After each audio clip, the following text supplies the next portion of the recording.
Muy bien, colegas. Entonces, empezamos la siguiente parte de la clase de hoy y arrancamos con el siguiente grupo de láminas, que si no me equivoco es el cuarto grupo de láminas, ¿no? Entonces, ahorita empiezan otras ciento y pico de láminas para que se emocionen, ¿no? Vamos a empezar con una frase. A cada bloque de láminas vamos a empezarle con una frase. La de hoy va a ser la siguiente, ¿no? La estadística ha demostrado que la mortalidad de los militares aumenta perceptiblemente durante tiempos de guerra. Alphonse Allais. Eh, Aquí pueden ver ustedes que, bueno, obviamente la frase es irónica, pero aquí aparece la idea de la causalidad, ¿no? O sea, ¿qué causa qué? Entonces está claramente entendible que la guerra causa la mortalidad a los militares, ¿sí? Entonces, ¿cuál es el objetivo que vamos a perseguir ahora? No se olviden, no nos interesa el ajuste, el R cuadrado. No nos interesa que los residuos sean normales. No nos interesa la homogeneidad. No. ¿Qué nos interesa? Causalidad. ¿Sí? Entonces, ahora lo que vamos a hacer es acercarnos cada vez más a esa idea de causalidades. ¿Ok? Entonces, bueno, este grupo de láminas se concentra en varias cosas, algunas que yo mismo he escrito, otras que están en el libro de Stowe y Watson, sobre todo capítulos 6 y 7, ¿no? Entonces, para que más o menos empaten con lo que está en el libro. Entonces, esta presentación, colegas, se va a enfocar en la regresión lineal, pero con varios regresores, ¿sí? O sea, empezamos a acercarnos cada vez más a la realidad, ¿sí? O sea, modelos que van a tener ya no solamente la X, o sea, la ratio alumnos-profesor en nuestro ejemplo, sino más variables, ¿de acuerdo? Tratando de corregir algunos sesgos, ¿ya? Eso vamos a explicar justo al inicio, ¿no? Entonces, bueno, aquí están los temas de esta presentación, que por cierto ya la tienen disponible en el material de clase, o sea, solo cogen, descargan, ya está disponible, ¿sí? Y ahí están los subtemas, ¿ya? Yo les recomiendo que le presten mucha atención a los subtemas, porque es como esa lista de las cosas que se supone deben saber, ¿no? Entonces es como ese listado que les puede servir, ¿no? Entonces empecemos la clase con este tema que ya un poquito lo mencionamos al terminar el video anterior, el sesgo de variable omitida, ¿ya? O sea, la razón de ser por la que queremos hacer regresión múltiple, ya no regresión con un regresor, ¿no? Entonces, este es el primer sesgo importante del cual vamos a hablar, ¿no? Sesgo de la variable omitida. Entonces, ustedes recordarán que en la presentación anterior, la presentación 3, nos concentramos en analizar esta relación que tenía la ratio alumnos-profesor y el rendimiento académico, ¿no? O sea, a través de una regresión lineal, con los datos de distritos escolares de California, etcétera, ¿ya? Sin embargo, ¿cuál es el mayor problema? Que de hecho es el problema que se acuerdan mencionamos al finalizar antes de salir al receso, ¿no? O sea, ¿qué mencionamos? Que tenemos un problema muy serio de factores omitidos o variables omitidas que influyen en el rendimiento académico, ¿sí? Y a la vez podrían estar ocultos dentro del término de error de la regresión, ¿ya? Entonces, recordemos cuál era nuestro modelo original. Era un modelo bien básico, ¿no? Y igual beta 0 más beta 1 xy más ui. Entonces, como vimos al terminar el anterior video, este término de error UI puede contener un montón de factores omitidos que van a sesgar nuestro resultado. Uno era, por ejemplo, la calidad del profesor. Otro que mencionamos era las condiciones económicas. Creo que ese es muy bueno. Verán, de hecho, este es típico. Las condiciones económicas siempre son un factor omitido en casi cualquier investigación. Es el contexto. Entonces, el contexto económico hace que, por ejemplo, si tienes aulas grandes, sea porque no hay presupuesto. Entonces, tienes que asignar a los alumnos. Y el rendimiento académico puede deteriorarse no porque es la aula grande, sino porque estos alumnos, al vivir en condiciones económicas malas, pueden básicamente no tener ingresos ni para comer, peor para rendir. Entonces, esos factores omitidos hacen que tengamos sesgos, ¿sí? Entonces, esa es un poco la idea. Entonces, eh, miren el gráfico, ¿ya? Nosotros tenemos, por ejemplo, esta relación X contra Y, ¿sí? X contra Y hay un término de error. Si nosotros no corregimos, tomando en cuenta las variables omitidas, es como que estuviéramos diciendo que tenemos X, Y y el error, nada más.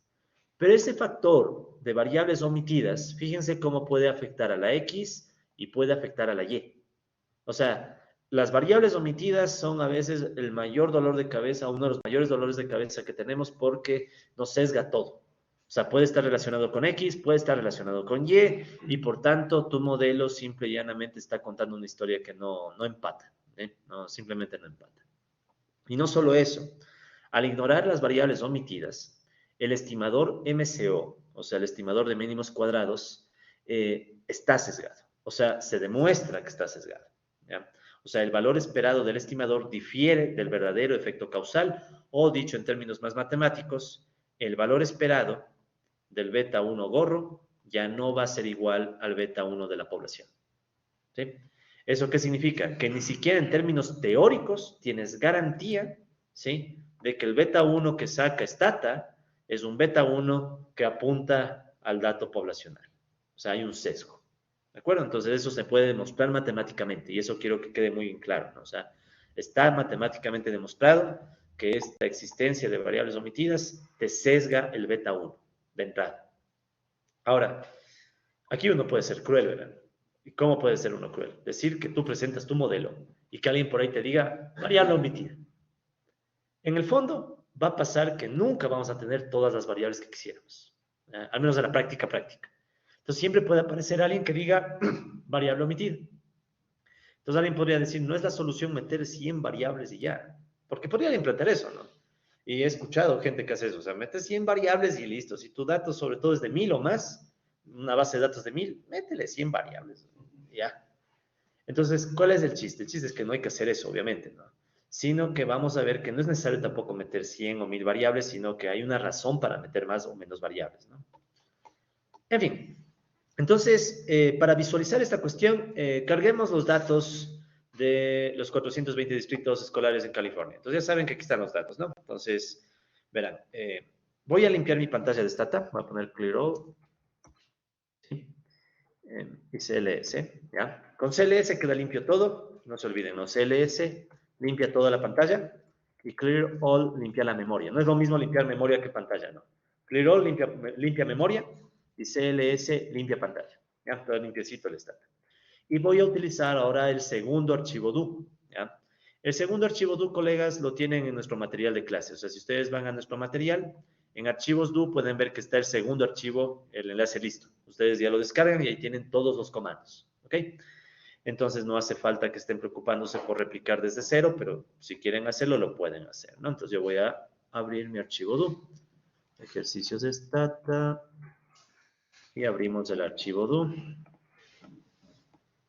¿Ya? Cada vez voy a avanzar un poco más rápido, ¿no? O sea, eso sí les pido un poco de tolerancia. O sea, cada vez voy a ir más rápido porque asumo que ya de a poco irán practicando con el Stata y ya les podemos tratar como gente grande. Ok, entonces cargamos, ¿no? Limpio todo, control D y escojo el directorio de trabajo. En ese caso ese es mi directorio, ¿ya? Y bueno, hablamos de una vez ejecutemos el resto de comandos y usemos la base. Fíjense que la base es la misma que teníamos antes, ¿no? Es la base 01, sea school, ¿ya? Ya, entonces ya le di control D a este comando use. Entonces si hago el browse, ahí está la base de datos, la original, ¿sí? Entonces aquí está la base de datos original. Muy bien. Entonces, ustedes saben que estas son las variables que contiene la base de datos original, ¿sí? Ahora, como mencionan Stock y Watson en el capítulo 6, ¿ya? Verán, esto ya es un poco conocimiento de experto, ¿no? Entonces, imagínense que en un caso más real, ustedes tendrían que preguntarle a alguien que sabe del tema, ¿no? O leer literatura. En este caso, digamos que nuestra literatura es del mismo Stock y Watson, ¿ya? Entonces, en el capítulo 6 de Stock y Watson mencionan que en California existe una importante población migrante, ¿ya? Entonces, hay muchas personas migrantes que no saben inglés y que están estudiando inglés. Entonces, la hipótesis que plantean Story y Watson es que esta población migrante que no sabe inglés y que está estudiando inglés va a tener una afectación en su rendimiento académico. Y bueno, es discutible, pero no sé si tan desacertado. O sea, imagínense, ¿no? Si hay gente migrante que no sabe inglés, no va a ser muy fácil desenvolverse académicamente al mismo ritmo que alguien que es nativo, ¿no? O sea, alguien que es nativo, sabe inglés, no tiene que destinar tiempo a estudiar el idioma. En cambio, alguien que no sabe el idioma va a requerir más esfuerzo y eso puede impactar en el rendimiento académico. ¿Ya? Entonces, si ven que esta es una información de experto, ¿no? Eso es algo que nosotros no tenemos por qué saber. Pero Stoggy Watson sería el experto que nos está contando ese detalle. ¿Eso qué significa? Que en nuestro modelo ya tenemos una nueva variable que tal vez deberíamos tomar en cuenta. ¿Sí? Y de hecho, reflexionemos un poco sobre esta variable. Si los distritos con clases de gran tamaño, ¿sí? Es muy probable que estos distritos, distritos que tienen grandes números de alumnos por profesor, probablemente también tienen bastantes estudiantes migrantes. Por tamaño, ¿no? O sea, si en un aula con muchos estudiantes, es más probable que tenga más estudiantes migrantes que están aprendiendo inglés. Y si tengo más estudiantes migrantes, entonces también puede pasar que eso afecte al rendimiento. Entonces miren que nuestra regresión original, ¿cuál era? No era y igual beta 0 más beta 1 xy más ui. Entonces lo que nos está planteando Stogg y Watson es que hay una variable que es el porcentaje de estudiantes que están aprendiendo inglés, o sea, el porcentaje de estudiantes de inglés, que podríamos decir que es una aproximación a los migrantes, ¿no? No es la variable migrantes, fíjense, es decir, no es una aproximación, o sea, es como quien dice, ¿cómo me aproximo a la variable migrantes o al factor migrantes? Con estudiantes de inglés. Entonces, este porcentaje de estudiantes de inglés puede estar afectando al tamaño del aula o puede tener vínculo con el tamaño del aula. Aulas más grandes probablemente tienen más estudiantes de inglés y eso también va a generar un impacto en el rendimiento académico. Pero ¿dónde está la variable estudiantes de inglés? Simplemente no está. Entonces, ¿dónde está contenida esta variable implícitamente? En el término de error. Entonces, aquí tenemos un ejemplo de una variable omitida que nos va a sesgar los resultados.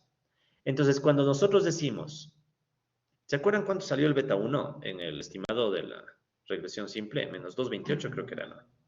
Ya. ¿Se acuerdan que hasta hacíamos interpretación del 228?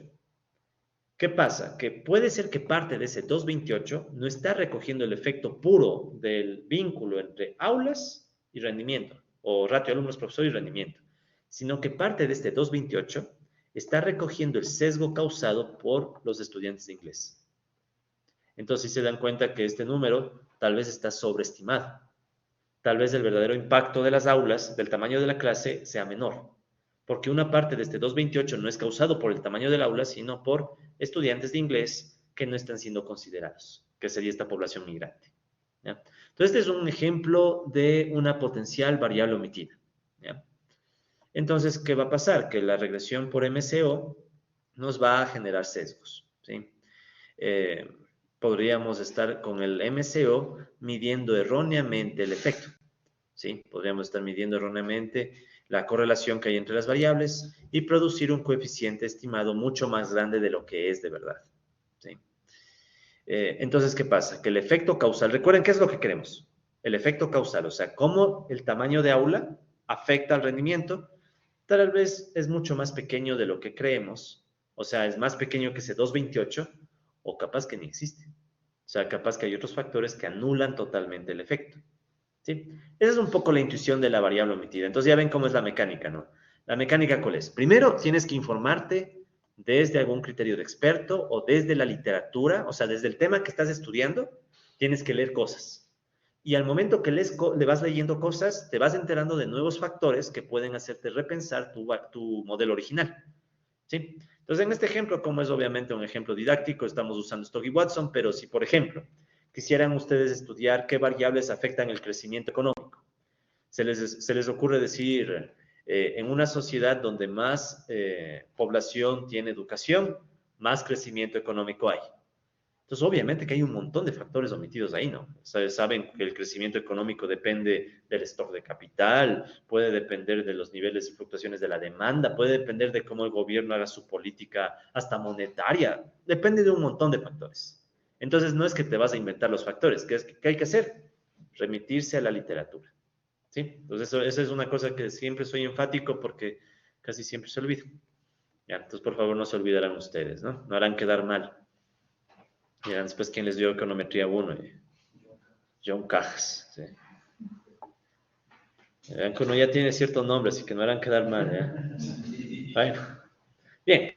Entonces, esa es un poco la intuición del sesgo de variable omitida, ¿no? Entonces, desde los datos originales vamos a anotar esto de la siguiente forma. ¿Ya? Saquemos con Stata la correlación entre rendimiento académico, la ratio alumnos-profesor y el porcentaje de personas estudiando inglés. Entonces, si ven que aquí yo ya les puse los nombres de las variables en Stata, ¿no? Entonces, ¿cómo haríamos eso? Podemos utilizar el comando pwcore. ¿Ya? Entonces, vamos a Stata, ¿sí? Y en Stata vamos aquí a la consola, hagamos un poquito más grande esto, ¿ya?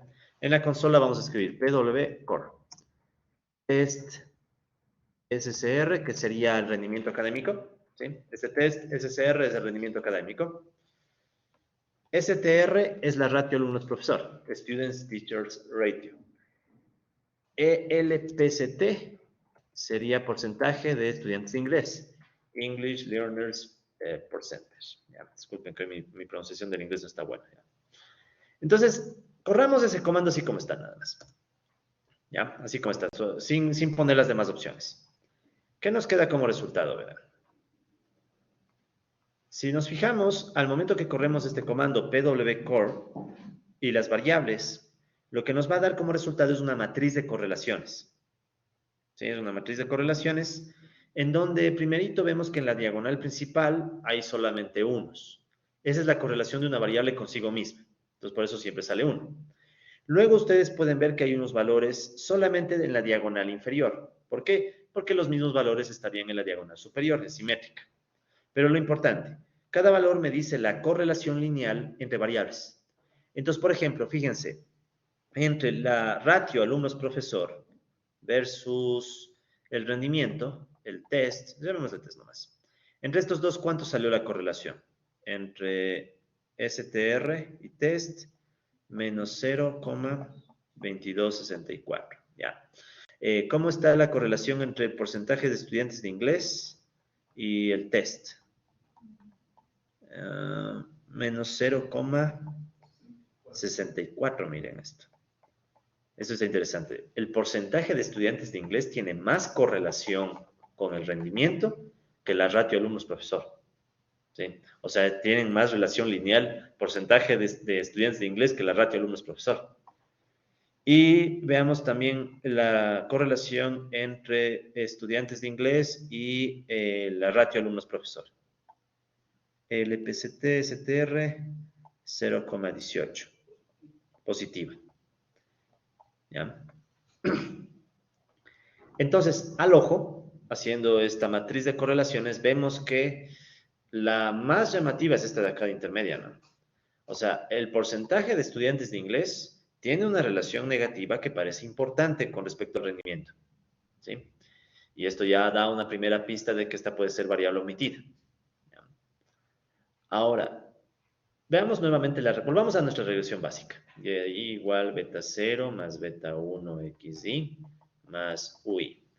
Y digamos que ya, dentro del UI está el porcentaje de estudiantes de inglés. Bueno, pongamos el nombre que está, sería el LPCT, ¿ya? English Learners y el porcentaje. Estamos diciendo que este porcentaje tiene correlación con la Y.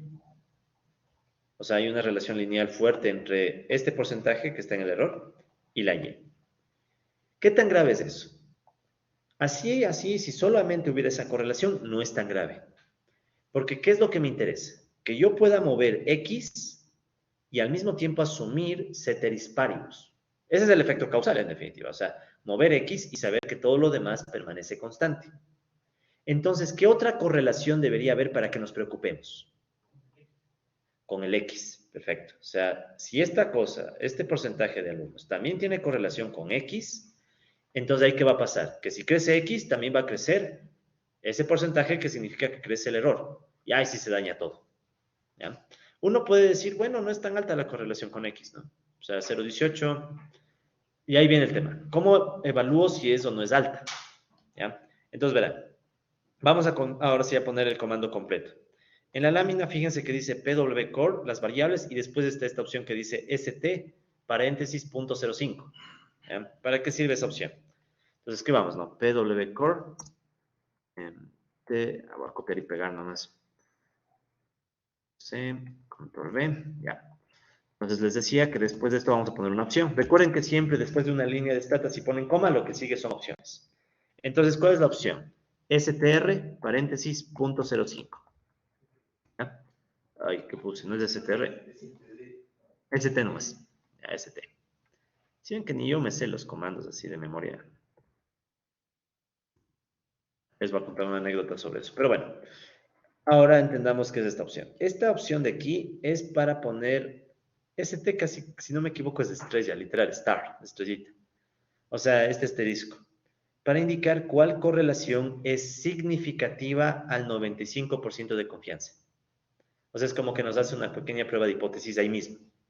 Entonces, ¿qué me está indicando esta matriz de correlación? Ya no me está dando solo las correlaciones, sino que me está diciendo cuáles son significativas.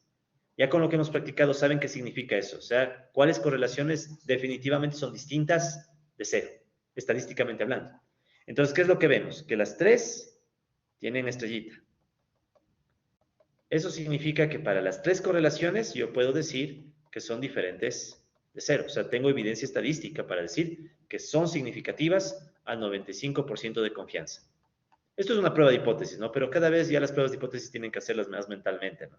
Entonces, de a poquito tienen que ir ganando esa agilidad, que no es difícil, ¿no? O sea, estrellita, importa. Si no hay estrellita, no importa. ¿Ya? Es así, facilito. Entonces, en este caso, tengo tres estrellitas. ¿Qué significa? Que hay una correlación entre porcentaje de estudiantes de inglés y la Y, que es el rendimiento académico, ¿sí? Esta pongámosle en azul mismo, ya, para que empate todo, ¿no? Entonces, esta es la flecha azul que está acá, ¿no? Pero también tenemos la correlación del porcentaje de estudiantes de inglés con la ratio, que es esta amarilla. Es decir, no puedo asumir ceteris paribus.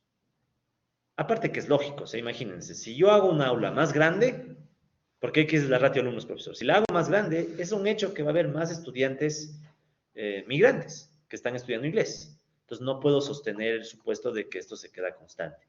¿Ya? Esa es un poco la idea de la variable omitida. ¿Ya? Y de cómo podemos identificar una variable omitida. Entonces, una opción es hacer una matriz de correlaciones y ver hasta qué punto la variable que sospechamos que es omitida se correlaciona con las otras dos.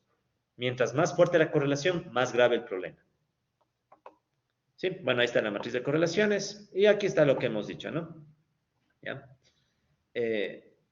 Si bien, como les decía, la correlación puede pasar baja, es significativa. O sea, existe, es diferente de cero. ¿Ya? Entonces, hay que tomarla en cuenta. ¿Ya?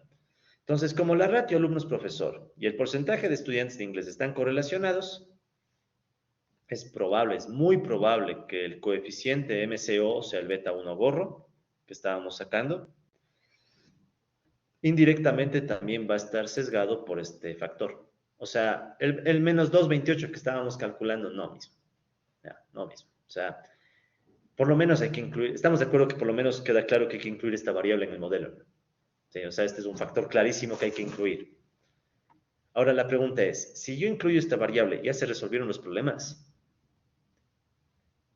Es recién el primer paso, ¿no? O sea, después tocaría ver si hay más factores y más factores, y ahí de nuevo el tema de la literatura es clave, ¿no? O sea, ustedes van a estar condenados a leer lo que han hecho otros para ver qué otras variables se ponen, ¿sí? ¿Ya? No se inventarán, o sea, verán que les estoy diciendo desde ya. Y si se van a inventar, invéntense luego de leer, no antes. O bueno, invéntense antes y luego lean, pero no se queden sin leer. Anécdota rápida.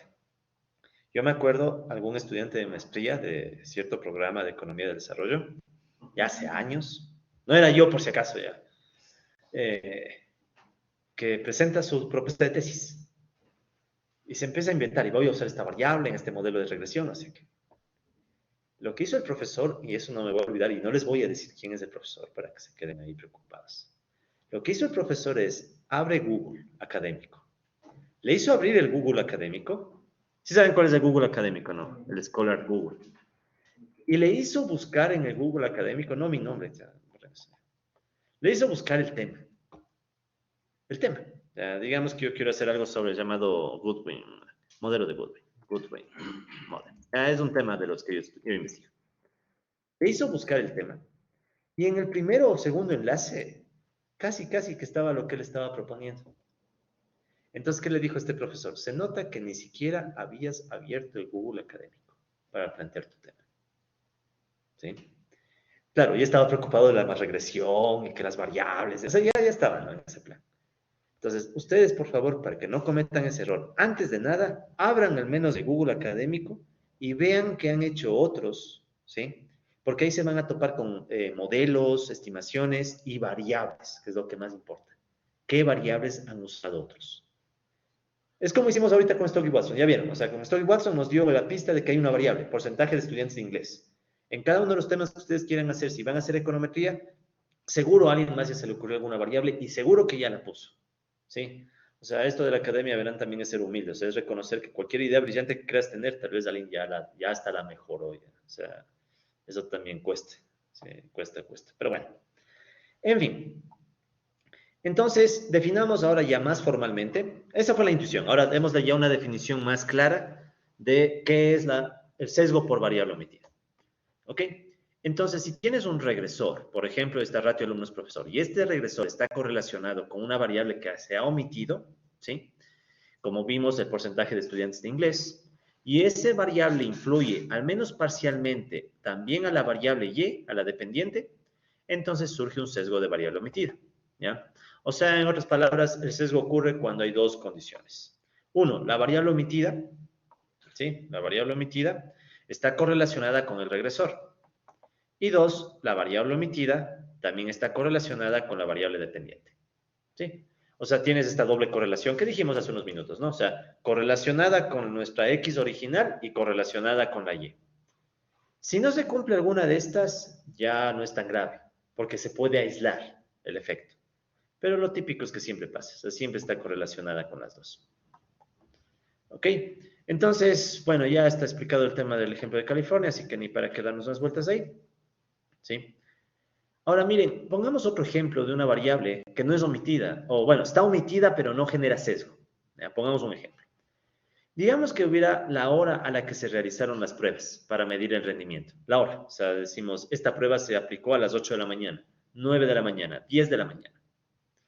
¿Estarán de acuerdo que la hora a la que se tomó la prueba afecta el rendimiento? Sí, ¿no? O sea, no es lo mismo dar un examen a las 7 de la mañana que a las 10, ¿sí o no? O sea, a las 10 de la mañana uno ya viene desayunado, pegándose lo que ustedes quieran, pero ya despierto, ¿no? Sí, ya. En cambio, a las 7 de la mañana duele, ¿no? Hasta al profesor le duele dar clases a esa hora, créeme, es horrible. Pero estaremos de acuerdo que entonces la hora a la que se da la clase sí cumple la condición 2, o sea, estaría correlacionada con la variable dependiente, o sea, con el rendimiento. Pero ¿con cuál no tiene vínculo la hora? O sea, la hora de clase no va a tener vínculo con el tamaño del aula. ¿Sí o no? O sea, el tamaño del aula no tiene nada que ver con la hora. O sea, no es que a las 7 de la mañana, bueno, que no sé, ¿no? A las 7 de la mañana son 30 y a las 9 de la mañana son 20, 10 se van. No, no pasa eso usualmente, ¿no? O sea, el tamaño de la clase es estable. Entonces, ¿qué pasa? Que la hora a la que se toma el examen, si bien puede estar vinculada con la Y, no necesariamente está vinculada con la X. Entonces, este no es un factor a considerar. ¿Sí? Entonces, si quieren, para visualizarlo un poco más, ¿no? Y igual beta 0 más beta 1 xy más ui. En el ui está la hora. Está, o sea, sí está. O sea, es un factor omitido. Y es un factor clave, o sea, no, como hemos dicho, no es lo mismo tomar un examen a una hora o a otra hora. Pero es un factor que está correlacionado con la Y, pero no con la X. Entonces, cuando yo muevo la X, o sea, si yo digo X crece, sí puedo asumir que la hora es constante. O sea, sí puedo aislar el efecto de la hora porque no hay vínculo entre tamaño de clase y hora. ¿Sí? Todos esos detalles también hay que irlos tomando en cuenta. No toda variable omitida genera sesgo.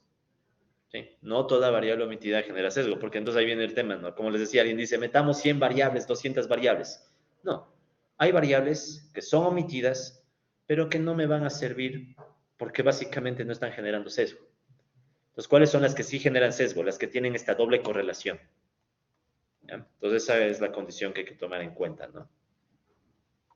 Pero son casos raros, ¿no? O sea, esto de la hora es obviamente un caso raro, ¿no? ¿Qué otra variable podrá ser aparte de la hora?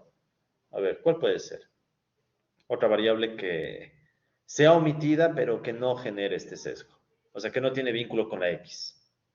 A ver, ¿qué afecta al rendimiento académico? A ver, pensemos. Ya, este puede ser, no, sí. O sea, estoy carente de ideas, a ver. El nombre del profesor. ¿El nombre del profesor afectará el rendimiento académico? Puede ser un proxy para algo más, ¿no? Exacto, o sea, no directamente, pero puede ser proxy de algo, ¿no? O sea, sí, escuchas que el profe se llama, ¿qué nombre así mete miedo así de profesores? ¿Qué nombre, qué profesor tienen así un mal recuerdo así como para ponerle un nombre? Aunque sea ficticio, ya, solo es para, ¿qué se les ocurre? Digan así en voz bajita y yo repito ya. No Más sé. que nombre como edad del profesor. O bueno, la edad ya. Entonces pensemos ya. Te dicen, te van a dar clases un tipo de 85 años. O sea, entonces, la edad del profesor tal vez sí afecta a la Y, pero difícil que afecte a la X, ¿no? O sea, tal vez, ¿no? O sea, la gente diga, no quiero tomar clases con alguien tan viejo. Puede ser, ¿no? O sea, sí ven que es difícil encontrar variables que no cumplen las dos, ¿no? O sea, lo más común que es encontrar variables que sí cumplen, ¿ya? Pero esto ya amerita un esfuerzo, ¿no? O sea, hay que pensarle y todo. Entonces, por eso es mejor ver la literatura. Vean la literatura y ahí ya van a encontrar qué variables han sido usualmente incluidas en estos estudios, ¿no? Ok, entonces empecemos a darle todavía más contenido teórico a esto, ¿no? Entonces, el sesgo de variable omitida implica que el primer supuesto MCO para la inferencia ya no es válido. ¿Se acuerdan, no? Que el primer supuesto era el de la exogeneidad. Entonces, si tenemos sesgo de variable omitida, ya la exogeneidad no se cumple. ¿Sí? O sea, ya este supuesto no se cumple. ¿Cómo se llamaba este problema cuando ya no se cumple la exogeneidad? ¿Sí? No se olviden que ahí nos surge un problema de endogeneidad. Y de hecho podríamos decirle más completo, no es un problema de endogeneidad por variable omitida. ¿Sí? Por variable omitida. Ya. Veamos qué más puede haber aquí. Ya. Entonces, bueno, resumiendo, sí, ustedes pueden leer los detalles, pero resumiendo, entonces la correlación entre el error y la X provoca que esta esperanza no pueda ser cero. ¿Sí? En definitiva, esa es la esencia del tema, ya más matemático, ¿no? O sea, el hecho de que en el error haya términos que estén correlacionados con X hacen que si yo conozco X, ya no puedo asumir que el error es cero. ¿Por qué? Porque hay correlación. O sea, si yo conozco X, eso va a hacer que el error tenga algún valor. ¿Sí? Entonces esa correlación provoca que la igualdad ya no se cumple. ¿Sí? Y como resultado, el estimador MCO va a ser sesgado. ¿Sí?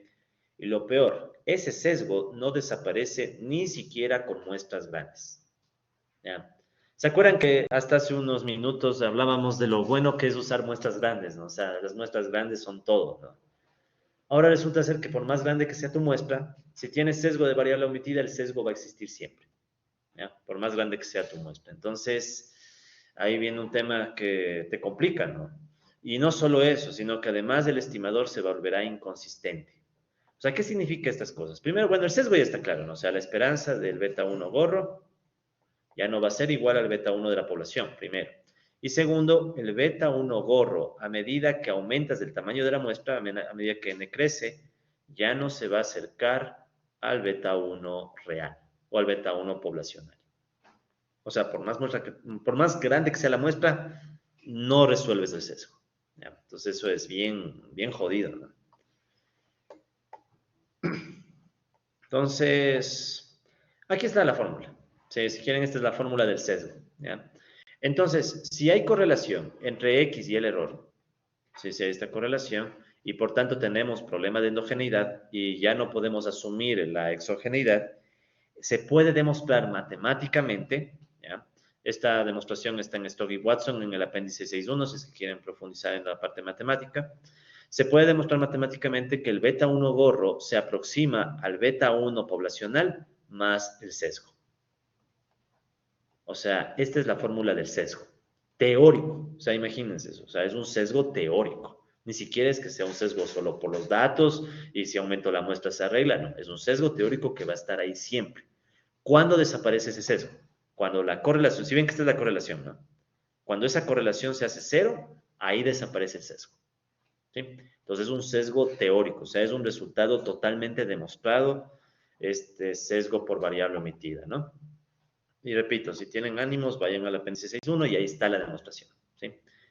Al menos una o dos demostraciones sí les recomiendo que estudien, colegas, para ganar intuición. Es bonito, créanme que me estoy aguantando las ganas de no hacer demostraciones y hacerle práctico al curso. Pero bueno, sigamos. A ver, entonces, bueno, esto ya dijimos, el problema no se corrige al aumentar el tamaño de la muestra. Y bueno, ya dijimos que el beta 1 es sesgado e inconsistente. ¿Ya? ¿Qué más? Bueno, esto creo que ya está claro, ¿no? O sea, el porcentaje de estudiantes de inglés es un causante de sesgo, ya en nuestro ejemplo. Y de hecho es un causante de sesgo que va a provocar qué cosa. Recuerden que el beta 1 que estimamos era menos 2,28. Más que lo que está aquí, la intuición. Si yo sé que el porcentaje de estudiantes de inglés es un factor que afecta al rendimiento, ¿sí? Entonces, lo más probable es que el beta 1 real o no sesgado, obviamente va a ser pequeño, va a ser más bajo, ¿ya? En valor absoluto, ¿no? O sea, no va a ser 2,28, o sea, probablemente será un menos 1,1, digamos. O sea, lo que trato de decirles, si yo logro limpiar ese sesgo, incluyendo las variables omitidas, lo más probable es que mi beta 1 gorro pierda impacto, ¿sí? Pierde impacto, porque parte del impacto es causado por estos factores omitidos, ¿ya? Solo que también hay que tener cautela que si es que resulta ser que le atinamos a un factor omitido clave, hasta se puede volver cero esto de aquí. O sea, ¿qué significaría que se vuelva cero? O sea, que en realidad nunca tuviste nada, sino que era un factor omitido. Y eso usualmente, ¿cuándo pasa? Cuando usaste una variable proxy, cuando usaste una X que tal vez era proxy de otra cosa. Entonces ahí puede pasar que cuando encontraste la otra cosa y le metiste en el modelo, el beta 1 que tenías se murió, ¿sí? Se volvió cero. Pero bueno, ya a medida que vayamos haciendo ahí vamos a practicar un poco más de esto. Pero entonces, esa es la idea del sesgo de variable omitida. No sé si tengan alguna pregunta al respecto. La intuición sobre todo, ¿no? Esto sí deja preocupando, ¿no? Porque uno dice, eso solo sirve esta idea, ¿no? O sea, uno dice, entonces, ¿qué factores incluyo en mi modelo, ¿no? Sí. Y quiero que se vayan con esa preocupación porque verán, para colmo, Stock y Watson no te va a dar la respuesta.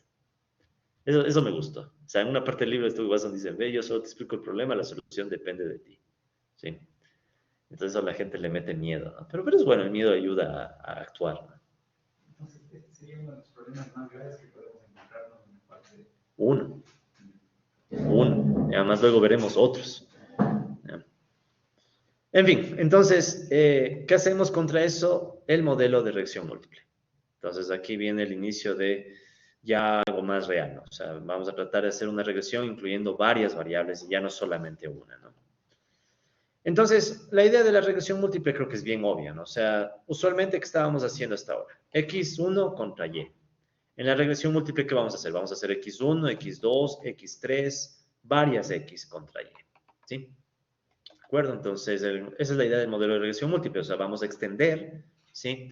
Lo que vimos en el modelo de regresión con un solo regresor. La gran ventaja es que mucha de la teoría que ya vimos nos va a servir. Sí, o sea, hay cosas que vamos a pasar súper rápido porque de hecho es repetición de lo que ya hemos visto. ¿Sí? Ahora, cuando nosotros queremos encontrar inferencia causal, ya saben qué significa eso, o sea, buscamos relación causa-efecto. La regresión múltiple nos va a servir para estimar el efecto sobre Y causado por un cambio en una variable que nos interesa. Si piensen que, por ejemplo, X1 es la variable de interés. ¿Ya? Variable de interés. Y las otras variables, ¿sí? Los otros regresores son factores que queremos mantener constantes, ceteris paribus. O sea, los factores que estarían aquí sobrando, ¿sí? Son los factores que queremos tener constantes, factores que queremos dejar constantes. Más adelante ya le vamos a poner el nombre formal, pero me adelanto un poco ya. Estas se les llamaría a sí mismo variable de interés y a estas a veces se les puede llamar variables de control. ¿Por qué se les llama variables de control? Porque son los factores que tú quieres controlar manteniendo constantes para poder aislar el efecto solo de X1 sobre Y. ¿Sí? Entonces, como que tú dices, ok, por ejemplo, aquí estaría el porcentaje de estudiantes de inglés. Estamos de acuerdo que ese no era nuestra variable de interés. Nuestra variable de interés es el tamaño de aula. Entonces, si yo le pongo a los estudiantes de inglés como variable, no es con el fin de saber cuál es el impacto de esa variable en la Y. ¿Cuál es el fin? Poder tener una forma de mantenerle constante para limpiar el efecto de la variable de interés. ¿Ya? Este detalle vamos a volverlo a ver más adelante porque muchas veces la gente cree que lo que buscamos es encontrar los impactos de todas las X y no es así. ¿Sí? Eso es bueno. En el libro de Stowe y Watson adoptan este enfoque que ya es más actual. Lo que buscamos es escoger la variable o variables de interés, porque no siempre es una, puede que tengas 2 o 3 variables de interés. Y las demás más bien son controles, son variables que quieres tener constantes y no te importa mucho el vínculo. ¿Sí? No te importa. O sea, eso significa que estas pueden tener coeficientes sesgados. O sea, X2, XK pueden tener sesgos, no importa. Si es que te ayudan a limpiar X1. Es como quien dice, esto trata de replicar esa idea de laboratorio, ¿se acuerdan? ¿No? Tener un grupo de tratamiento y un grupo de control. Entonces, estas variables tratan de replicar esa idea del control. O sea, yo quiero tener el control de estos factores dejándoles constantes, así estén sesgados, no me importa. Esa es un poco la idea. Pero ya vamos a volver a eso más adelante, ¿no? A su vez, obviamente que la regresión múltiple, como tiene más regresores, puede mejorar las predicciones, ¿sí? Pero verán, nuestro enfoque no es de predicción, porque aquí hay otro detalle. Se acordarán de clases anteriores que habíamos dicho que el R cuadrado prácticamente siempre sube, exacto, siempre sube al agregar regresores. O sea, si agregas otra X a tu modelo, el R cuadrado va mejorando, y va mejorando, y va mejorando.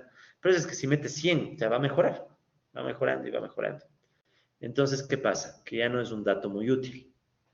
De hecho, si es que pasa eso, ¿cuál sería el reemplazo inmediato en vez del R cuadrado? El R cuadrado ajustado, ¿se acuerdan? El R cuadrado ajustado ya toma en cuenta el hecho de que no puedo estar poniendo variables para siempre. Pero incluso ese R cuadrado ajustado podría estar mejorando. ¿Ya? Entonces recuerden, el R cuadrado no es nuestro objetivo. ¿Sí? O sea, no ponemos variables para que nos ajuste más bonito el modelo. ¿Ya? ¿Sí? Les digo porque son malos hábitos que a veces uno también aprende. O sea, le voy a meter otra. Yo me acuerdo, hacía otra anécdota. ¿Verdad? Yo estaba ayudándole a alguien a hacer una consultoría. ¿Ya? Lo peor es que ni cobre nada. Pero bueno, ya. El caso es que le estaba ayudando a alguien, ya se han de imaginar en qué contexto. Y éramos, métele variable y métele variable. Y éramos felices porque cada vez los datos de la predicción se parecían más a los datos del reales. Un R al cuadrado 0,90 y no sé cuánto, felices, ¿no? O sea, métele más y métele más. Creo que nos estaba quedando 2 o 3 grados de libertad. ¿Se acuerdan ese tema de los grados de libertad? ¿No? O sea, que siempre tratamos que sean el mayor número, ¿no? Nosotros no, o sea, métele variable, mete variable, casi sin grados de libertad, o sea, casi ya ni se resolvía el modelo. Pero el ajuste estaba bonito y entonces vayan olvidándose del ajuste, ¿sí? Vayan olvidándose de a poco de la idea de ajuste, ¿no? En fin, entonces van a ver que muchas ideas se van a repetir, así que voy a ir mucho más rápido, ¿no? En ciertos temas. Empecemos por esto, la línea o función de regresión poblacional. ¿Cómo se va a ver la regresión poblacional en el caso de regresión múltiple? O sea, ¿cuál es la idea? El valor esperado de Y, dado que conozco ya no solo X1, ahora ¿cuántas variables vamos a conocer? Vamos a asumir que tenemos K variables. ¿Sí? Tenemos ahora K variables. Entonces, quiero saber cuál es el valor esperado de la Y cuando conozco el valor de K variables.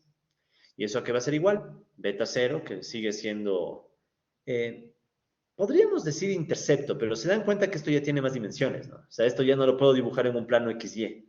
¿Ya? Entonces, dejémosle como la constante. Entonces, beta 0 es la constante, beta 1 por X1, beta 2 por X2, beta 3 por X3, hasta beta K por XK. Entonces, ¿cuántos valores ahora necesito estimar? ¿Se acuerdan que estimábamos antes en la regresión simple? ¿Qué estimábamos en la regresión simple? Beta 0 y beta 1, o sea, estimábamos 2 valores. Ahora, ¿cuántos valores necesito estimar? Beta 0, beta 1 beta 2, beta 3, beta K. O sea, necesito estimar K más 1 valores. ¿Sí? Entonces el ejercicio ya es un poco más fuerte, ¿no? O sea, antes era solo 2, beta 0 y beta 1. Ahora necesito estimar K más 1 valores. ¿Sí? Obviamente que, bueno, quien va a estimar es Stat, así que no nos estresa mucho. Pero por lo menos es bueno que sepan que si ya tengo muchos valores por estimar, aquí va a empezar la necesidad de usar matrices. ¿Sí? O sea, si saben para qué sirven las matrices y los vectores, para agrupar varios elementos, ¿no? Y podemos aprovechar que esto es lineal. ¿Cómo sabemos que esto es lineal? Es lineal porque fíjense que todos los beta están sumándose. ¿Sí? Es lineal porque todos los betas se están sumando. No hay betas al cuadrado ni betas al cubo, no hay división de betas, no hay multiplicación de betas, todos los betas se suman. Entonces es un modelo lineal. ¿Ya? Ok, sigamos. Entonces, esa es la regresión poblacional. Si notan que no tiene gorrito ninguno de estos. O sea, esa es la regresión que asumimos podríamos obtener si tuviéramos todos los datos de la población. La misma idea, ¿sí? Solo que en más dimensiones. Ok, entonces ahora si yo tengo una muestra en particular, ¿sí? Esta regresión poblacional tiene que transformarse y estimarse, ¿no? Pero bueno, a ver, aquí está, aquí, déjenme ver. Yo escribí estas láminas, ya ni me acuerdo que está. Ah, no, solo los nombres, ¿no? Beta 0 es el intercepto, bueno, constante, ¿verdad? Ya olvidémonos de la palabra intercepto, ¿no? Término constante. Los beta 1, ¿se acuerdan que antes les llamábamos la pendiente? Como ahora tengo varias dimensiones, ya nos olvidamos de la idea de pendiente y solo les llamamos coeficientes. O a veces no se les llama coeficientes, sino parámetros. Es un poquito el cambio de notación, o sea, ya no les llamo intercepto, sino la constante y estos los parámetros, ¿sí? Porque ya no es una recta. De hecho, ya no es ni un plano, o sea, esto no tiene ni representación geométrica, si ven que son K dimensiones, o sea, ¿cómo sería? Incluso con X1 y X2 todavía podríamos pensar en 3 dimensiones, ¿no? Pero ya X3, ¿no? Ya pierde sentido la imagen geométrica de este tema. En fin, entonces, en esta situación, digamos que mi variable de interés fuera X1. Si mi variable de interés es X1, ¿cómo veo el impacto que tiene X1 sobre Y? ¿Sí? ¿Cómo veo ese impacto? Lo vemos a través de una derivada parcial. Bien sencilla, ¿no? O sea, la derivada parcial de Y con respecto a X1. ¿Y eso a qué es igual?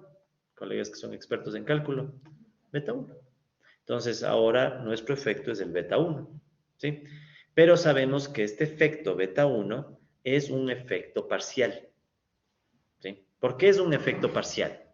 Porque si ustedes recuerdan, ¿qué hace una derivada parcial? O sea, me está diciendo, ¿cómo cambia Y? Cuando cambia X, manteniendo constante, ¿qué cosa? Manteniendo todo lo demás, ¿no? Sí, ustedes recordarán que cuando hacen una derivada parcial, ¿qué están asumiendo de las demás variables? Que no se mueven. Sí, eso ya lo han visto en cálculo. Entonces, miren cómo aquí justamente estamos recogiendo esa idea de que beta 1 es el efecto parcial de X sobre Y, manteniendo constantes el resto de regresores. ¿Sí? O, usando el lenguaje un poco más actual, controlando por el resto de regresores. O sea, es como que al resto de regresores, al X2, al X3, al XK, les estamos dejando quietos y solamente movemos X1. Y si solo movemos X1, el impacto parcial en Y es beta 1, o sea, la derivada parcial. ¿Ya? Entonces, ¿qué necesito que se cumpla? Intuitiva, ya vamos a ver más luego este supuesto, pero así intuitivamente, ¿qué debemos necesitar que se cumpla para que el beta 1 realmente sea efecto causal? Necesito que si yo voy a mover X, el error también pueda mantenerse constante. ¿Sí lo ven? O sea, porque ¿qué pasa si yo muevo X y el error también se mueve? ¿Cuál es el impacto en Y? Ya no es solo beta 1, es beta 1 más el sesgo generado por el error. Entonces, yo necesito que si yo voy a hacer este modelo, estas X que están acá sean las suficientes como para asegurarme que si sube X o cambio X1, el error ya no se mueve. ¿Sí? O sea, ya hemos limpiado el error. ¿Sí? Es como que ya no hay vínculo entre el error y la X. Si ya no hay vínculo entre el error y la X, ahí sí el beta 1 está diciéndome cómo cambia Y cuando cambia X. ¿Sí se me entiende la idea? Más o menos. ¿Sí? O sea, más o menos porque ya va a aparecer ese supuesto. Es el supuesto de exogeneidad versión Pro. ¿Ya? Pero ya vamos a llegar a eso. Lo mismo podríamos interpretar de los otros betas, ¿no? Beta 2, beta 3, beta K. En cambio, el beta 0, ¿sí? Vean cómo ahora la interpretación es todavía más obtusa del beta 0. ¿Qué significaría el beta 0? Es el valor esperado de Y cuando todos los regresores sean 0. O sea, ¿qué sería beta 0? El valor que te queda cuando todo esto es 0, 0, 0, 0. ¿Ya? Entonces, ¿están de acuerdo que esto es todavía más obtuso, ¿no? O sea, ya no pierde sentido interpretar el beta 0. Hay veces que hay gente que le interpreta el beta 0 como los factores que sobran. No les recomiendo que hagan eso. ¿Sí? O sea, ustedes simplemente dicen que es beta 0, es el valor que va a nivelar la recta, entre comillas sería, ¿no? La recta de regresión, porque ya no es recta, ¿no? No es ni un plano, es una cosa rara. Pero por lo menos el beta 0 te da el nivel. O sea, el beta 0 es como que nivela todo. ¿Sí? Entonces, por favor, al beta 0 procuren no darle una interpretación fuerte, porque ahora es peor todavía. O sea, el beta 0 significaría que todo lo demás es 0 y no tiene sentido. ¿Sí? Entonces, el beta 0 simplemente nos va a dar el nivel de toda esta regresión. Entonces, en la regresión múltiple, varias definiciones van a ser bien parecidas a las que vimos en regresión simple, casi idénticas. Por ejemplo, la homocedasticidad y la heterocedasticidad. ¿Sí? Ustedes recordarán que era la homocedasticidad. ¿Sí? ¿Cuándo teníamos un error homocedástico? Cuando la varianza del error es constante. ¿Sí? ¿Se acuerdan que esa era la homocedasticidad? Entonces, la misma idea aplica en el caso de regresión múltiple. ¿Qué es lo que cambia? Que ahora no solo tengo información de X1, sino que tengo información de X2, X3 y XK. Entonces, como ven, no es tan difícil, ¿no? O sea, la idea cuál es, simplemente donde antes había X, ahora hay varias X. ¿Sí? Donde antes había una, ahora hay varias X. Entonces, la homocedasticidad sería esto, ¿no? La varianza del error, cuando conozco todas las X, es constante. ¿Ya? Y caso contrario, si esto no se cumple, si la información de los regresores provoca que el error tenga una varianza que se mueve, ya sabemos que se llama heterocedástico. ¿Sí? Entonces, miren estas gráficas. En estas gráficas, lo que ustedes notan es la misma idea de la homocedasticidad y heterocedasticidad, pero vista desde un ángulo un poquito diferente. ¿Verdad? Si ven que aquí está la X, ¿no? En este eje que representaría una dimensión del piso, si quieren. Y aquí estaría Y, que es la otra dimensión del piso. Entonces, si quieren, este es el piso. Y aquí están las campanas de Gauss. ¿Se acuerdan la campana tridimensional? Entonces, solo es para reforzar, ¿no? ¿Cuándo tenemos homocedasticidad? Cuando todas estas campanitas de Gauss, que están sobre la recta, tienen la misma dispersión. ¿Sí? Ahí estaría la homocedasticidad. ¿Y cuando tenemos heterocedasticidad? Cuando estas campanas de Gauss tienen diferentes dispersiones. ¿Ya? Esa misma idea se mantiene. ¿Qué es lo que cambia? Que ahora ya no tengo una X, tengo varias X. ¿Ya? Entonces ahí la pregunta es, bueno, ¿cómo visualizamos eso? ¿Ya? Entonces eso es lo que vamos a tratar de hacer más adelante, pero por ahora quedémonos con la idea de que los conceptos de homocedasticidad y heterocedasticidad se mantienen. ¿Sí? Bueno, y antes de nada, ¿no? Porque antes de ir con mucha teoría. Si estos conceptos se mantienen, intuitivamente, ¿qué más creen que se mantiene? ¿Cuál era nuestra principal conclusión de la heterocedasticidad en el anterior grupo de láminas? ¿Qué hacemos para corregir la heterocedasticidad? Ya en la práctica. ¿Qué hacíamos? Arrodillarnos y llorar no era, ¿no? No se olvidarán. Robustos. Errores heterocedásticos robustos con tamaño de muestra por lo menos de 100 o más. En regresión múltiple es lo mismo. ¿Sí? O sea, en regresión múltiple, como es la misma definición, como es la misma lógica, va a aplicar el mismo resultado. ¿Sí? Si yo quiero corregir la heterocedasticidad, en realidad no hay nada que corregir, simplemente usas robust y usas n mayor o igual a 100. ¿sí? Entonces aquí ya ni nos vamos a preocupar de este problema, ¿sí? De hecho, en Stock y Watson van a ver que en ese capítulo, no me acuerdo cuál es, lo mencionan por última vez y se acabó. O sea, ya ni más volvemos a hablar de heterocedasticidad. Simplemente usamos robust y se acabó. Y tamaño de muestra grande. Punto. Entonces, la misma lógica que teníamos en regresión simple, ¿no? Entonces, lo mismo. Muy bien, entonces ahora sí, vamos con la formulación de cómo Stata calculará estos valores, ¿no? Pero primero saquemos una regresión múltiple, ¿no? Antes de eso, a ver, vamos a Stata. Entonces, ¿cómo sería una regresión múltiple? Sería reg, test, ¿cómo era? Test SCR. STR, L-PCT, bajo, coma, robust. ¿Ya? Entonces ahora sí vamos a usar robust de aquí para siempre, ¿no? O sea, siempre que hagamos regresión. Entonces ahí está una regresión múltiple. Entonces, comparemos la regresión múltiple con la regresión simple. Reg, test, SCR y STR, robust. Entonces ahí tenemos la comparación entre la regresión simple y la regresión múltiple. Ahí están las dos. ¿Ya? Entonces aquí pueden ver primero, esta regresión simple es la que conocíamos. Y se acuerdan que el coeficiente salía de menos 2,28. Es la que ya conocíamos. Miren qué pasa cuando hacemos la regresión múltiple. O sea, incluimos solamente este valor, ¿no? O sea, incluimos el porcentaje de estudiantes de inglés.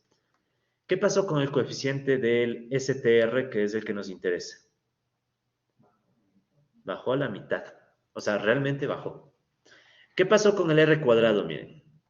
Esto es a veces lo que la gente se emociona, ¿no? O sea, si no tuvieran el enfoque de causalidad, diríamos primerito el R cuadrado. ¿Cuánto era antes el R cuadrado? El ajustado, si quiere. Ah, no, bueno, el R cuadrado. 5%. ¿Cuánto sale el R cuadrado solo con ponerle otra variable? 42%.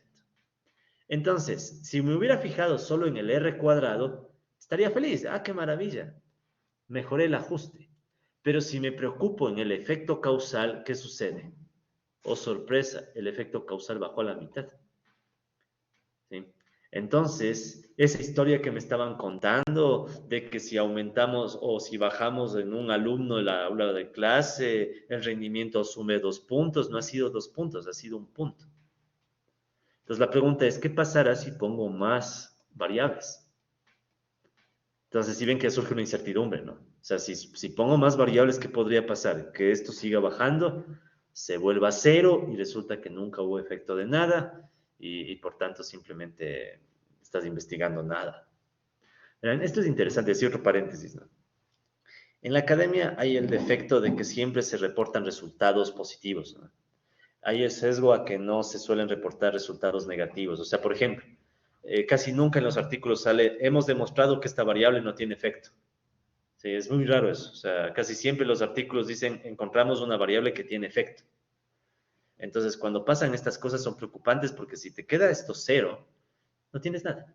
No tienes tesis, no tienes nada. O sea, básicamente has demostrado que esto no sirve. Entonces, sí se ve que, sí se ve que es más preocupante esto que el ajuste. Es lo que quiero llegar, ¿no? ¿Sí? Incluso miren cómo el error estándar de la regresión bajó. Miren cómo antes era 18. ¿Se acuerdan que esa era la dispersión? O sea, de los puntos alrededor de la línea. Miren cómo baja a 14.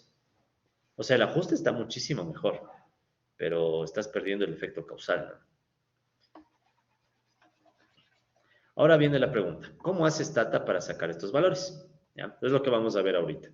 ¿Qué fórmulas usa Stata para sacar esos valores? ¿Ya? Entonces, igualito que en la regresión simple, en la regresión múltiple se puede sacar esos valores, beta 0 hasta beta k, usando el método de mínimos cuadrados ordinarios. Es el mismo método, el método MCO. Solo que ahora es el método MCO no para sacar beta 0 y beta 1, sino para sacar beta 0, beta 1 hasta beta k. ¿Ya? Entonces, ¿qué hace el método? Lo mismo que vimos antes, ¿no? El método MCO, ¿qué va a hacer? Va a buscar unos valores, estos son candidatos, que minimicen la suma de errores al cuadrado. La RCS, ¿se acuerdan? ¿No? La Residual Sum of Squares, la suma de errores al cuadrado. ¿Cuál es el problema de minimización? Se ve un poquito largo, pero no nos intimida, ¿ya? Vamos a minimizar la RCS, o sea, la suma de residuos al cuadrado. ¿Qué variables voy a mover para la minimización? Estos candidatos, B0, sí saben que estos son los candidatos de beta 0, ¿no? O sea, beta 0 es reemplazado por B0, beta 1 es reemplazado por B1 y así hasta BK, ¿no? Entonces tengo que hacer esta minimización. O sea, es la minimización de este sumatorio. ¿Qué tengo en este sumatorio? A ver. Y es obviamente la Y. Y están de acuerdo que todo esto es la regresión. ¿Sí? Ese sería como mi Y estimado, si quieren. Entonces, ¿qué es lo que estoy haciendo? Nada más estoy haciendo Y menos Y estimado. Y menos la estimación de Y. Y todo esto está elevado al cuadrado y suma. Entonces, justo lo que decíamos, ¿no? Es la suma de los errores al cuadrado. Entonces, la misma lógica. O sea, es la misma lógica MCO, solo que ahora en varias dimensiones. Si quisiéramos usar cálculo, ¿cuántas derivadas parciales nos tocaría sacar para resolver este problema de minimización? K más 1. ¿Sí? O sea, K más 1 derivadas parciales por cada variable, ¿no? Entonces, obvio que no se hace así, porque ya es mucho, ¿no? Pero bueno, entonces los estimadores que permiten realizar esta minimización serán los estimadores de MCO. O sea, cuando encontramos los que minimizan, les vamos a poner gorrito, igual que antes, ¿no? Sí, igual que antes. Y ya saben que con estos estimadores podemos obtener las predicciones de Y y del error. O sea, es la misma mecánica. ¿Ya? De hecho, ya tenemos estos valores. ¿Cuántos salieron? A ver, ¿cuánto era? Menos 1, déjenme ver. Menos 1,10, ¿no? Menos 1,10 y el otro valor menos 0,64, ¿no? Miren, esto es interesante. Vean el valor P. Miren cómo el valor P empezó a crecer, ¿no? ¿Sí? O sea, ya mi valor P está empezando a crecer. Miren qué pasa con el T. Si ven cómo el T bajó, antes era 4,39, era bien cómodo. Ahora es 2,54. Todavía es más que 1,96. Todavía es significativo, pero la caída es drástica, ¿no? O sea, es una caída bien drástica, entonces como que ya está aumentando la incertidumbre en el resultado, ¿no?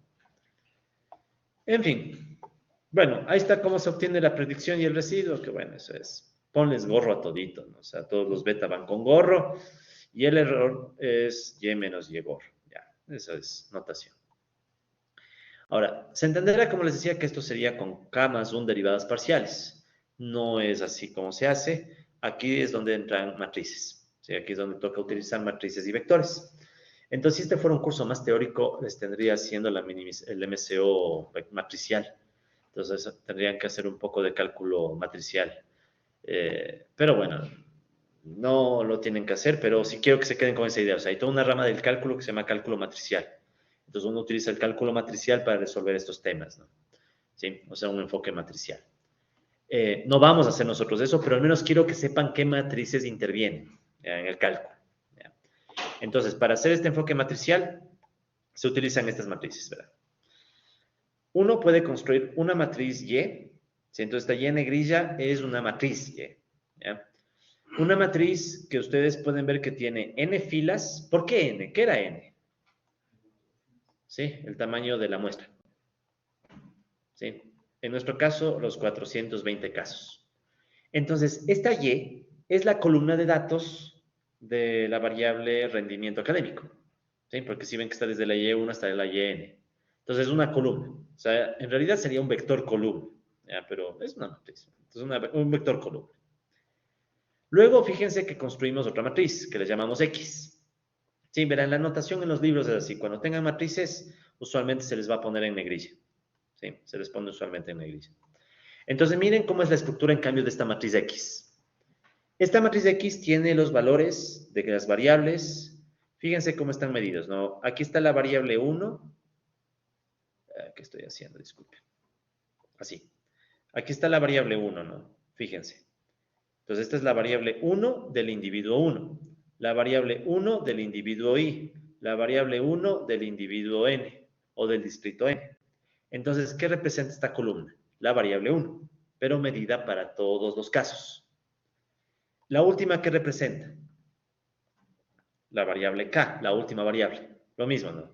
La variable K medida para el individuo 1 o el distrito 1, la variable K medida para el distrito I, la variable K medida para el distrito N. Entonces, de la 1 a la K, ¿cuántas columnas tiene esta matriz? K columnas. Pero fíjense que aquí también ponemos al inicio una columna de unos. Tal vez alguien que ya haya visto esto, ¿por qué está esta columna de unos? ¿Se acuerdan? Sí, el beta 0, si se fijan, está multiplicado por un 1.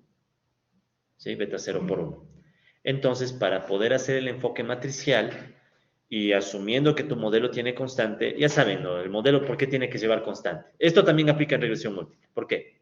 Si no le pongo constante, mi R cuadrado puede volverse negativo. ¿Sí? Lo mismo. O sea, eso sigue estando aquí.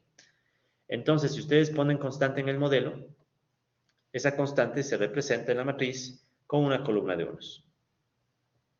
Luego, fíjense que la siguiente matriz, ¿qué es? Una matriz UU que tiene los errores. El error 1, el error I, el error N. Y otra matriz beta, que en cambio, ¿qué tiene beta? Los coeficientes. Beta 0, beta 1, hasta beta K. ¿Ya? Entonces, casi todas tienen N filas, excepto beta. Beta tiene K filas. ¿Por qué? Porque solo son K variables. Y de hecho aquí hay un error. ¿Sí ven cuál es el error? A ver si están despiertos. ¿Cuál es el error? Ni yo vi ese error. Es K más 1, ¿no? Es K más 1. ¿Por qué es K más 1? Falta el beta 0, ¿no? Entonces, arreglo esto por un segundo. Ya se dañó todo. Ya, entonces este beta 0 había que contabilizarlo también. Entonces son K más 1, ¿no? K más 1 filas y una columna. Vector beta. Ya, entonces verán, ustedes no tienen que saberse la dimensión de estas matrices, pero sí guarden esa idea. Es como que nosotros estamos agrupando todos los datos en matrices. ¿Con qué fin? Con el fin de poder escribir esta versión de la regresión mucho más compacta. Entonces, ¿qué tengo aquí? La matriz Y, o esa columna de Y, la X multiplicada por el beta y la columna de errores. ¿Ya?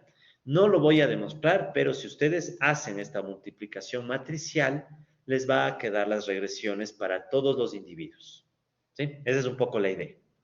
Entonces, a esta ecuación es a la que nosotros le podemos aplicar cálculo matricial para sacar el MCO.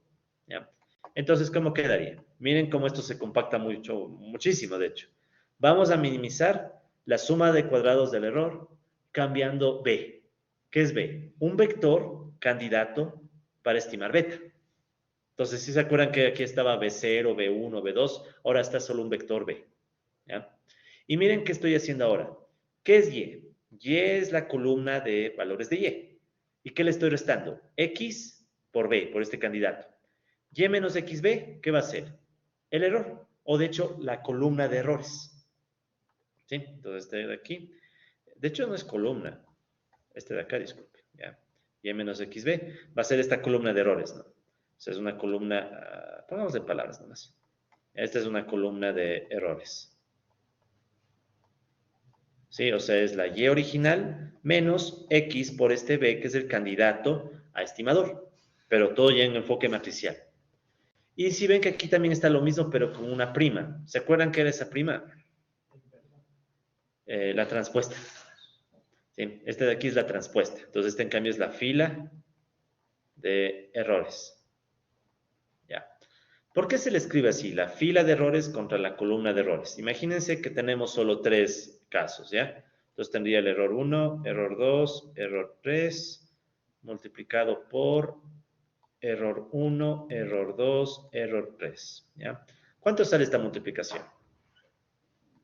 Error 1 por error 1 al cuadrado.